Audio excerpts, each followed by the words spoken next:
Big boss house లో Sanjana and Tanuja గారికి అయితే ఫుడ్ విషయంలో ఒక పెద్ద గొడవ జరగడం జరిగింది. తనుజ కుకింగ్ దగ్గర అన్ని తనే చూసుకుంటుంది. కానీ సంజన అయితే నాకు ఇది కావాలి అది కావాలి అంటూ తనకు కావాల్సినవి వండమని ఆర్డర్ వేస్తుంది. దానికి తనుజ వచ్చి అలా కాదు మేడం, నేను వండుతాను మీకు కావాల్సినవి అని చెప్తుంది.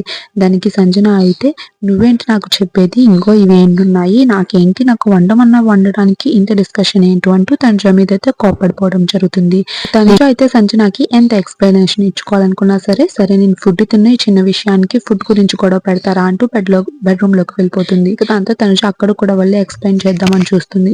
అయినప్పటికీ సంజన గారు అయితే ఇంకా అలిగి కూర్చుంటారు. ఇక తర్వాత ఆవిడ అడిగింది మొత్తం మీద వండి పెట్టడం జరిగింది. సంజన గారితో పాటు ఇమాన్యుయల్ కూడా మా అమ్మ ఎప్పుడు తింటే ఎక్కడ తింటే నేను అక్కడే తింటా అంటూ కూర్చోవడం జరుగుతుంది. ఈ విషయాన్ని తనుజ తన ఫ్రెండ్స్ తో కూడా చెప్పడం జరుగుతుంది. సంజన హౌస్ లోంచి బయటకు వెళ్ళిపోవాల్సింది, కానీ వీళ్ళు ఇచ్చిన సాక్రిఫైసెస్ వల్ల ఇప్పుడు సంజన హౌస్ లో ఉండడం జరిగింది. మరి సంజన ఫుడ్ విషయంలో తనుజాని అలా అనడం కరెక్ట్ అని మీరు అనుకుంటున్నారు లేదా కామెంట్ లో తెలిపి లేటెస్ట్ అప్డేట్స్ కోసం ఈ వీడియోని లైక్ చేసి మన ఛానల్ సబ్స్క్రైబ్ చేసుకోండి.